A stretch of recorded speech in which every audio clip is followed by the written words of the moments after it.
Hello students, welcome back to my channel School of Science.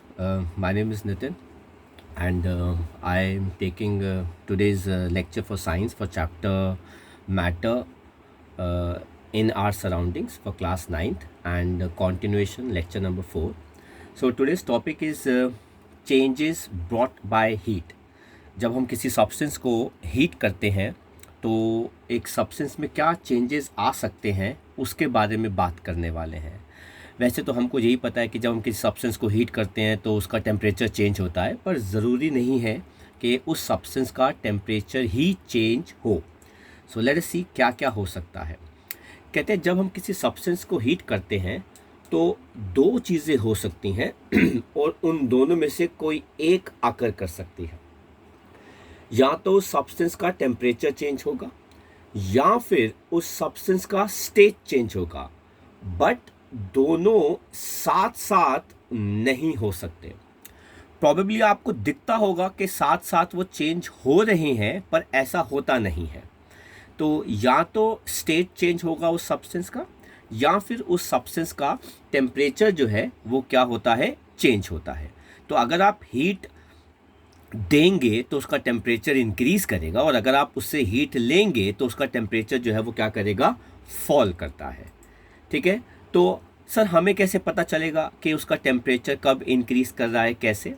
अगर heat करने पर उसके पार्टिकल्स की मूवमेंट या काइनेटिक एनर्जी इंक्रीज करती है, अगर हीट करने पर उन पार्टिकल्स की मूवमेंट या काइनेटिक एनर्जी इंक्रीज करती है तो टेम्परेचर इंक्रीज करता है। या फिर अगर काइनेटिक एनर्जी डिक्रीज करती है तो टेम्परेचर फॉल करेगा। ठीक है, लेकिन अगर उन पार्टिकल्स के इंटरमॉलिक्यूलर फोर्सेस ब्रेक होंगे तो उसका स्टेट चेंज होगा। तो अगर आप उसको हीट कर रहे हैं तो सॉलिड से वो लिक्विड में जा सकता है, लिक्विड से वो गैस में जा सकता है। ठीक है, और अगर आप उससे हीट निकाल रहे हैं तो इंटरमॉलिक्यूलर फोर्सेस फॉर्म होंगे। Is that clear? और स्टेट कैसे जाएगा, गैस से लिक्विड या फिर लिक्विड से सॉलिड चला जाएगा। तो डिपेंड करता है कि आप उसको हीट दे रहे हैं और या फिर हीट ले रहे हैं, पर हमारा जो कॉन्टेक्स्ट रहेगा वो हीट देने पे रहेगा।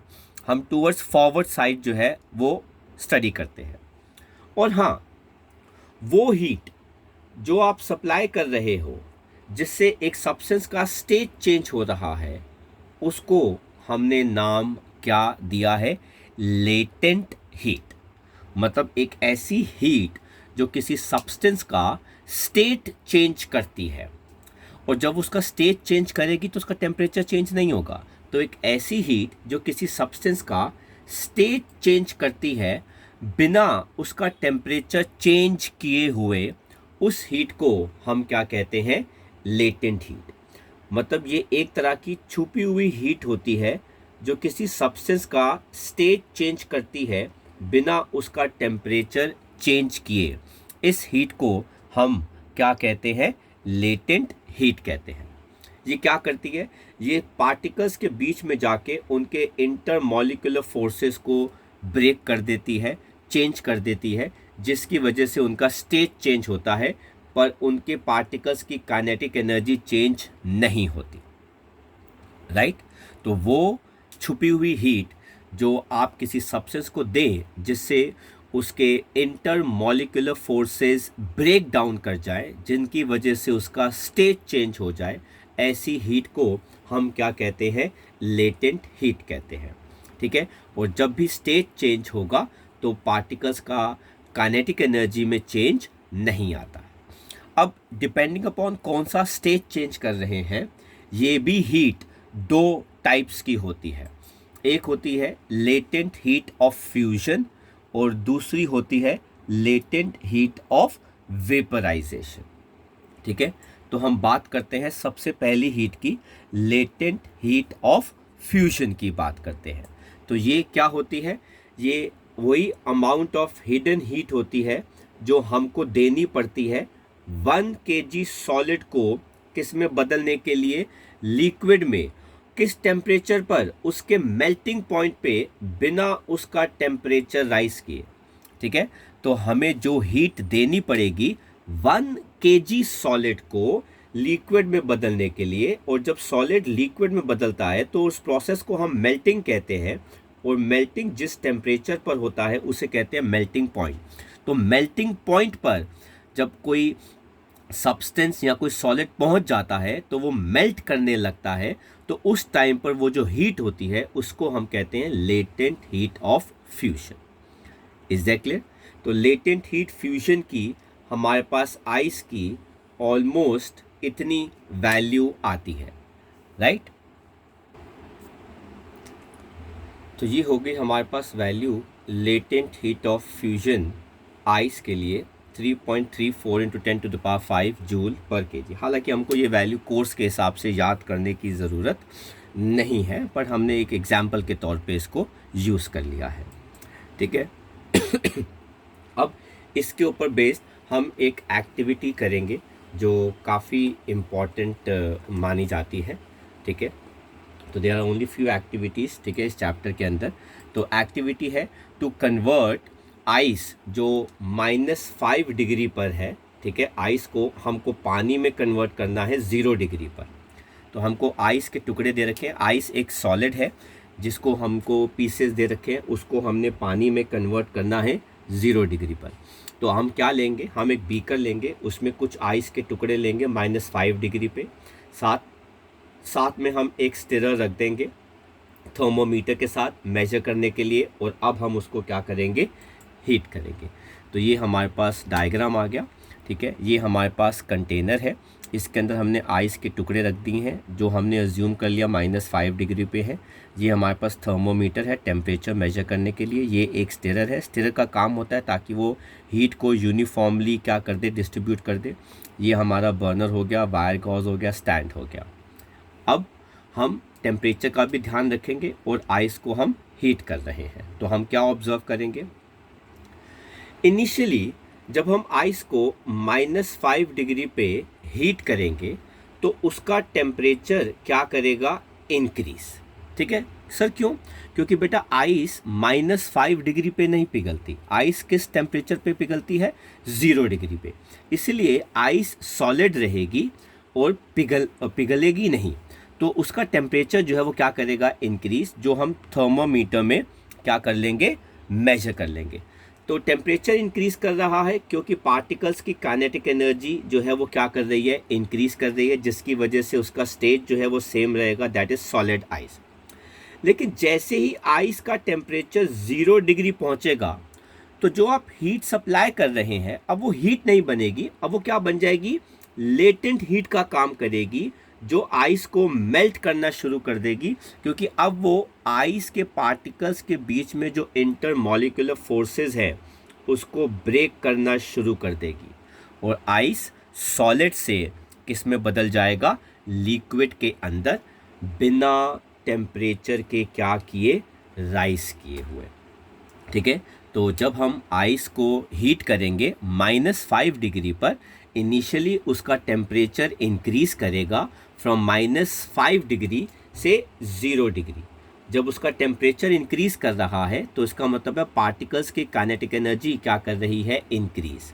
लेकिन जैसे ही आइस सारी की सारी 0 पे पहुंच जाएगी तो 0 डिग्री पर जो आइस होगी वो मेल्ट करना शुरू कर देगी, क्योंकि जितनी भी हीट हम दे रहे हैं वो लेटेंट हीट ऑफ फ्यूजन का काम करेगी, वो इंटरमॉलिक्यूलर फोर्सेस को ब्रेक करना शुरू कर देगी और आइस मेल्ट करना शुरू कर देगी इनटू वाटर। और आइस का टेम्परेचर कितना था, 0 डिग्री, तो जो आइस मेल्ट करके पानी बना रही है उसका भी टेम्परेचर क्या रहेगा, सेम। मतलब सिर्फ स्टेट चेंज करेगा पर टेम्परेचर जो है वो चेंज नहीं करेगा। सो यहाँ पर हीट ने 2 काम किए, पहले आइस का -5 डिग्री से टेम्परेचर इंक्रीज करके 0 डिग्री पर ले आई, और फिर उस हीट ने आइस 0 डिग्री को कन्वर्ट कर दिया किसके अंदर, वाटर एट 0 डिग्री में, बाय ब्रेकिंग आइस के इंटरमॉलिक्यूलर फोर्सेस ऑफ अट्रैक्शन। और ये हीट, लेटेंट हीट, जिसने इंटरमॉलिक्यूलर फोर्सेस को ब्रेक किया और सॉलिड को लिक्विड में बदला, इसको हम क्या कहते हैं, लेटेंट हीट ऑफ फ्यूजन, ठीक है। नेक्स्ट हमारी जो आती है वो क्या आती है, लेटेंट हीट ऑफ वेपराइजेशन। अब ये क्या करती है, ये भी वो हिडन हीट है जो हमें चाहिए होती है या देनी पड़ती है 1 kg पानी को या लिक्विड को गैस में बदलने में या वेपर बदलने में बिना उसका टेम्परेचर राइज किए हुए। वही कॉन्सेप्ट आ गया, बस फ़र्क क्या है, नाम चेंज हो गया क्योंकि स्टेट चेंज हो रहा है। तो लेटेंट हीट ऑफ फ्यूजन अब दूसरी क्या बन गई, latent heat of vaporization. Fusion में सॉलिड लिक्विड में बदलता है, वेपराइजेशन के अंदर लिक्विड जो होता है वो किस में बदलता है, गैस या वेपर के अंदर। अगर हम बात करें एग्जाम्पल की, तो लेटेंट हीट वेपराइजेशन पानी का कितना आता है, 100 डिग्री सेल्सियस पर कितना, 22.5 इंटू 10⁵ जूल पर केजी या 2.25 × 10⁶ जूल पर केजी। ठीक है, तो ये हमारे पास आता है लेटेंट हीट ऑफ वेपराइजेशन के ऊपर बेस एक्टिविटी। बिल्कुल सिमिलर एक्टिविटी है जैसे हमने अभी आइस को वाटर में कन्वर्ट किया है, उसी को ही हम आगे कंटिन्यू कर रहे हैं। तो जो वाटर हमारे पास पिछले एक्टिविटी में 0 डिग्री पे आया था, अब हम उसको स्टीम या वाटर वेपर में कन्वर्ट करेंगे एट 110 डिग्री सेल्सियस। ठीक है, तो वही आ गया हमारे पास बीकर में हमारे पास पानी था 0 डिग्री पर। ठीक है, और हमने स्टिरर और थर्मोमीटर प्लेस किया और अब हम इसको रेगुलर बेसिस पे हीट कर रहे हैं और ऑब्जर्व करेंगे कि क्या चेंजेस आ गए। तो वही चेंज आएंगे। सबसे पहले जो हमारे पास आइस नहीं है, ये वाटर है। तो सबसे पहले हमारे पास वाटर था 0 डिग्री पर, उसका टेम्परेचर इनिशियली क्या करेगा, इंक्रीज, क्योंकि पार्टिकल्स वाटर के क्या करेंगे, काइनेटिक एनर्जी उनकी इंक्रीज करेगी और उसका स्टेट जो है वो क्या रहेगा, सेम, दैट इज़ लिक्विड। करते करते वाटर का टेम्परेचर कहाँ तक पहुँच जाएगा, 100 डिग्री सेल्सियस तक पहुँच जाएगा। ठीक है, जैसे ही वाटर का टेम्परेचर 0 से 100 डिग्री सेल्सियस तक पहुँचेगा, मतलब टेम्परेचर राइज किया, स्टेट चेंज नहीं किया, अब जो भी हीट आप सप्लाई कर रहे होगे वो वाटर के स्टेट को चेंज करना शुरू कर देगी बाय ब्रेकिंग डाउन उसके इंटरमॉलिक्यूलर फोर्सेस, जिस हीट को हम क्या नाम दे देंगे, लेटेंट हीट ऑफ वेपराइजेशन। पर उसका टेम्परेचर जो है वो इंक्रीज नहीं करेगा और पानी 100 डिग्री सेल्सियस पर जब बॉईल होगा तो वो किस में बदल जाता है, स्टीम, जिसका टेम्परेचर भी कितना रहता है, 100 डिग्री सेल्सियस।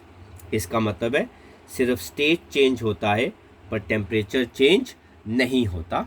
ठीक है, तो अब जब आपके पास सारी हीट देकर आपने वाटर को 100 डिग्री सेल्सियस स्टीम में बदल दिया और अभी भी आप उसको अगर हीट कर रहे हैं, तो बॉइलिंग वाटर 100 डिग्री सेल्सियस पर बदल के किस में आ गया, स्टीम। तो अब उसको टेम्परेचर जब आप हीट करेंगे तो उसका टेम्परेचर क्या करेगा, फर्दर इंक्रीज करेगा, पर स्टीम का और स्टेट चेंज आप नहीं कर सकते। ठीक है, तो कहने का मतलब ये हो गया कि 100 डिग्री सेल्सियस पर वाटर बॉईल करना शुरू कर देता है और किस में आ जाता है, स्टीम के अंदर। इंटरमॉलिक्यूलर फोर्सेस ब्रेक कर रहे होते हैं क्योंकि लेटेंट हीट ऑफ वेपराइजेशन अपना काम कर रही है। ठीक है, अब जब स्टीम का टेम्परेचर 100 डिग्री सेल्सियस पर आ गया और आप उसको अभी भी हीट कर रहे हैं, तो स्टीम का स्टेट सेम रहेगा पर उसका टेम्परेचर इंक्रीज कर जाता है एंड कहाँ पहुँच जाएगा, 110 डिग्री सेल्सियस पर। So this is the concept, this is the concept of latent heat of vaporization. In fact हम पूरा ही कॉन्सेप्ट पढ़ लिया लेटेंट हीट का, जिसके अंदर लेटेंट हीट ऑफ फ्यूजन भी आ गया और लेटेंट हीट ऑफ क्या आ गया, वेपराइजेशन भी आ गया। तो हीट टेम्परेचर की मदद से हमने स्टेट क्या कर लिए, चेंज। तो हमारे पास सवाल एक और उठा कि क्या प्रेशर भी स्टेट चेंज कर सकता है? बिल्कुल कर सकता है। प्रेशर के पास भी टेंडेंसी होती है स्टेट्स चेंज करने की। वो डिपेंड करता है कि आप प्रेशर इंक्रीज कर रहे हैं या प्रेशर क्या कर रहे हैं, डिक्रीज। तो ज़रा ध्यान से देखिएगा, ऑन इंक्रीजिंग प्रेशर, जब आप प्रेशर को क्या करते हैं, इंक्रीज। ध्यान रखिए, जब आप प्रेशर को इंक्रीज करेंगे तो टेम्परेचर कम रखिएगा। ठीक है, जब आप प्रेशर को इंक्रीज करेंगे तो टेम्परेचर को कम रखिएगा। On increasing pressure at low temperature, particles की वॉल्यूम जो है, ठीक है, वो कम हो जाती है, क्योंकि पार्टिकल जो है वो एक दूसरे के क्या आ जाएंगे, पास आ जाते हैं, पार्टिकल्स की वॉल्यूम कम हो जाती है। जब पार्टिकल्स एक दूसरे के पास आ जाएंगे तो उनके बीच में इंटर मॉलिक्यूलर स्पेसेस कम हो जाएंगे। अगर पार्टिकल्स एक दूसरे के पास आ रहे हैं तो उनके बीच में इंटर मॉलिक्यूलर स्पेसेस क्या हो जाएंगे, कम, जिसकी वजह से उनकी मूवमेंट या काइनेटिक एनर्जी भी क्या हो जाएगी, कम। और अगर वो पास आ गए तो ऑटोमेटिकली उनके बीच में inter molecular forces of attraction क्या कर जाएंगे, इंक्रीज। तो इसलिए आप एक गैस को लिक्विड में या फिर आप एक लिक्विड को किस में बदल सकते हैं, सॉलिड में बदल सकते हैं। तो इन शॉर्ट क्या मतलब, जब आप प्रेशर इंक्रीज करते हैं टेम्परेचर कम करके, तो पार्टिकल्स की वॉल्यूम कम हो जाती है, जिसकी वजह से उनके बीच में इंटरमॉलिक्यूलर स्पेस कम हो जाएंगे, उनकी मूवमेंट या काइनेटिक एनर्जी कम हो जाएगी, और उसकी वजह से उनके बीच में इंटरमॉलिक्यूलर फोर्सेस बढ़ जाते हैं। तो आप एक गैस को लिक्विड में या फिर आप एक लिक्विड को किस में बदल सकते हैं, सॉलिड में बदल सकते हैं। और अगर आप इसका रिवर्स कर देंगे तो रिवर्स हो जाएगा। आप अब क्या कर रहे हैं, प्रेशर डिक्रीज कर रहे हैं। अगर आप प्रेशर डिक्रीज कर रहे हैं तो टेम्परेचर इंक्रीज करिए, दोनों साथ साथ काम करेंगे, जिनकी वजह से पार्टिकल्स की वॉल्यूम जो है वो ज़्यादा हो जाएगी। जब आप प्रेशर कम करेंगे, टेम्परेचर इंक्रीज करेंगे, तो पार्टिकल्स एक दूसरे से दूर चले जाते हैं, तो वॉल्यूम बढ़ जाती है। अगर वॉल्यूम बढ़ेगी तो उनके बीच में खाली स्पेसेस, इंटरमॉलिक्यूलर स्पेसेस इंक्रीज करेंगे, क्योंकि उनकी मूवमेंट बढ़ रही है, वो एक दूसरे से दूर जा रहे हैं। तो अगर वो दूर जाएंगे तो उनके बीच में इंटरमॉलिक्यूलर फोर्सेस ऑफ अट्रैक्शन कम हो जाएगा, जिसकी वजह से आप हीट करके और प्रेशर को कम करके आप एक सॉलिड को लिक्विड में और लिक्विड को किस में कन्वर्ट कर सकते हो, गैस में कन्वर्ट कर सकते हो। इन शॉर्ट इसका रिवर्स हो गया, प्रेशर कम किया, टेम्परेचर को आपने क्या किया, हाई, ठीक है। तो ये हाई प्रेशर आ जाएगा, टेम्परेचर को क्या किया, हाई, वॉल्यूम बढ़ जाती है, इंटरमॉलिक्यूलर स्पेसेस पार्टिकल्स के बीच में बढ़ जाएंगे, मूवमेंट या काइनेटिक एनर्जी बढ़ जाएगी, इंटरमॉलिक्यूलर फोर्सेस कम हो जाएंगे। तो आप एक सॉलिड को लिक्विड में या फिर आप एक लिक्विड को किस में बदल सकते हैं, गैस में बदल सकते हैं। तो pressure also has tendency to change the states of a substance, ठीक है। तो आप देखिए, आप एक सॉलिड को किस में कन्वर्ट कर सकते हैं, लिक्विड में। प्रोसेस का नाम क्या होता है, मेल्टिंग। इसको आप एक और नाम से जानते हैं जो क्या हो जाता है, फ्यूजन। और ये किस टेम्परेचर पर होता है, मेल्टिंग पॉइंट पे, है ना। मेल्टिंग भी कह सकते हैं इसको, फ्यूजन भी कह सकते हैं, converting solid into liquid. And ये किस टेम्परेचर पर होता है, मेल्टिंग पॉइंट। उसी तरीके से आप एक लिक्विड को भी किस में कन्वर्ट कर सकते हैं, गैस में। प्रोसेस का नाम क्या होता है, बॉइलिंग, या फिर नाम क्या होता है, वेपराइजेशन। और ये किस टेम्परेचर पर होता है, बॉइलिंग पॉइंट पे। तो आप एक लिक्विड को गैस में कन्वर्ट कर सकते हैं, ठीक है। प्रोसेस का नाम क्या होता है, बॉइलिंग या फिर वेपराइजेशन, और टेम्परेचर का नाम क्या होता है, बॉइलिंग पॉइंट। ऐसे ही आप एक सॉलिड को डायरेक्टली किस में कन्वर्ट कर सकते हैं, गैस में। प्रोसेस का नाम क्या होता है, सब्लिमेशन। इसको हम सबलाइम टेम्परेचर भी यूज़ करते हैं, पर वो हमारे कोर्स का पार्ट नहीं है, ठीक है। तो सबलाइम टेम्परेचर पर एक सॉलिड डायरेक्टली कन्वर्ट हो जाता है गैस के अंदर, and the process is known as sublimation. Similarly अगर आप ऐसे जा रहे हैं तो ये सारी चीज़ें कब होती हैं, प्रेशर कम करने पर और टेम्परेचर को क्या करने पर, इंक्रीज। तो आप सॉलिड को लिक्विड में और लिक्विड को किस में बदल सकते हैं, गैस में। और सॉलिड को डायरेक्टली किस में बदल सकते हैं, गैस के अंदर। लेकिन अगर आप इस तरफ जा रहे हैं तो गैस को अगर आप ठंडा करेंगे, ठीक है, तो वो कंडेंस होके कहाँ, क्या, किस में कन्वर्ट हो जाएगी, लिक्विड में। इसे कहते हैं कंडेंसेशन। इसका एक और नाम होता है, that is liquefaction. Liquefaction, converting gas into liquid, ठीक है। ऐसे ही आप एक लिक्विड को किस में कन्वर्ट कर सकते हैं, सॉलिड में, ठीक है। प्रोसेस का नाम क्या प्रोसेस का नाम क्या होता है, फ्रीजिंग। इसको आप एक और नाम से जानते हैं, सॉलिडिफिकेशन। एंड डायरेक्टली आप गैस को कन्वर्ट कर सकते हैं सॉलिड के अंदर। प्रोसेस का नाम होता है अगेन डेपोजिशन, या फिर आप इसको सब्लिमेशन भी कह सकते हैं, है ना। तो अगर आप ऐसे जा रहे हैं तो आपको प्रेशर क्या करना पड़ेगा, इंक्रीज, और टेम्परेचर क्या करना पड़ेगा, डिक्रीज। आप एक गैस को लिक्विड में और आप एक लिक्विड को किस में बदल सकते हैं, सॉलिड के अंदर बदल सकते हैं, राइट। तो ये हमारा कॉन्सेप्ट आ जाता है चेंज इन प्रेशर से रिलेटेड। तो let us see few in text questions NCERT के। कहते हैं convert the following temperatures into Celsius scale. तो आपको अगर याद हो तो हमारे पास फॉर्मूला क्या होता है केल्विन स्केल का, वो कितना होता है 273 प्लस डिग्री सेल्सियस स्केल, ठीक है। आप इस फॉर्मूले से आप कन्वर्ट कर सकते हैं।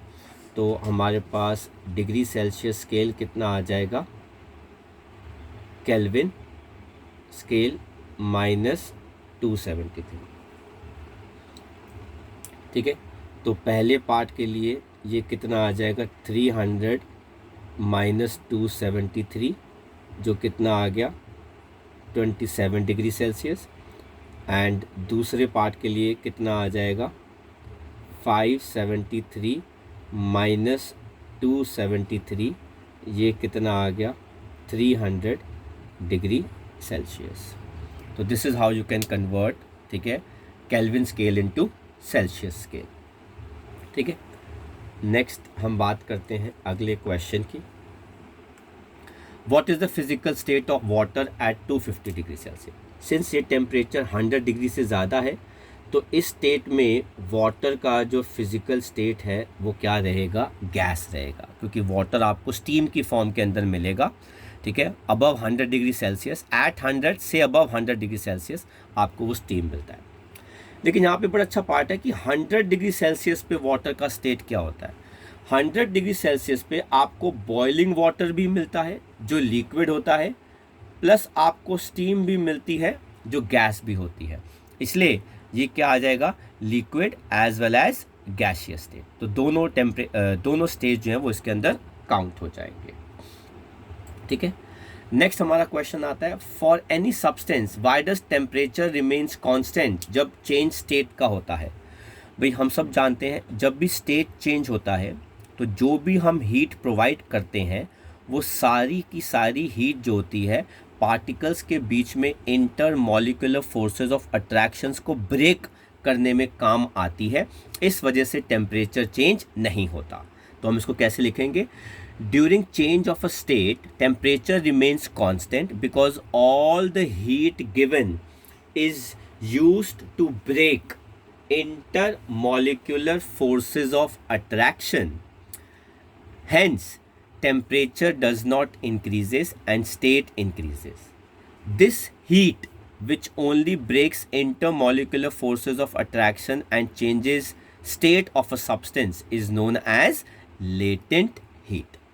अगर वो सॉलिड से लिक्विड है तो फ्यूजन है, अगर वो लिक्विड से गैस है तो क्या हो गई, वेपराइजेशन, राइट।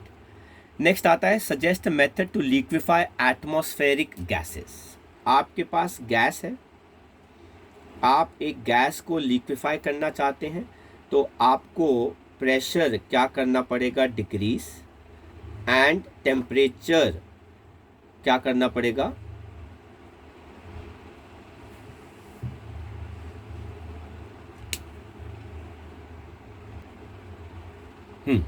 तो अगर आपको किसी गैस को लिक्विफाई करना है तो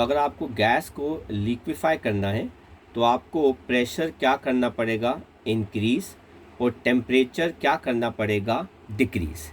इससे क्या होगा कि पार्टिकल्स के बीच में जो वॉल्यूम है वो कम हो जाएगी और उनके बीच में इंटरमॉलिक्यूलर स्पेसेस क्या हो जाएंगे, कम, जिसकी वजह से intermolecular forces of attraction particle के बीच में क्या कर जाएंगे, इंक्रीज, और एक गैस आराम से किस में कन्वर्ट हो सकती है, लिक्विड में कन्वर्ट हो सकती है।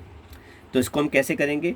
To liquefy atmospheric gases we have to increase pressure and temperature should be decrease so that the particles of the gas acquire less volume और less intermolecular spaces, due to which intermolecular forces of attraction will increase, hence the gas will liquefy easily, right? तो ये हमारा topic था with respect to changes what state can see with respect to temperature and pressure, right? तो इस lecture के लिए इतना ही है. अगले लेक्चर के अंदर हम पूरा कॉन्सेप्ट इवेपोरेशन का इंट्रोड्यूस करेंगे. So class, thank you very much. Please like, share and subscribe for the channel school of science. Thank you class.